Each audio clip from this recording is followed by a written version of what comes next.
Velkommen til SSS News. Goddag, jeg hedder Asna Far, og jeg står her på Sønderborg Statsskole, hvor de har iværksat et fagligt forsøg, der hedder formativ læring, hvor nogle klasser ikke får karakterer i bestemte fag.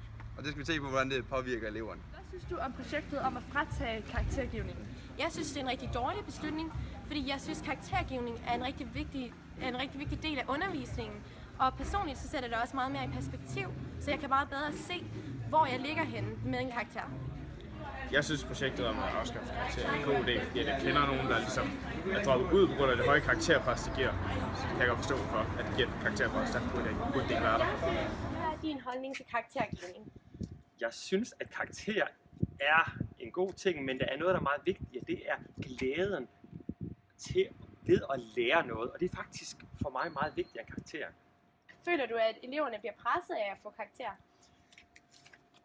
Jeg føler, at eleverne gør meget for at få gode karakterer, og at der kommer et pres på dem, i stedet for måske, at de kunne fokusere mere på bare det at lære, og så ikke tænke så meget på karaktererne. Det var alt for i dag. Tak for i aften.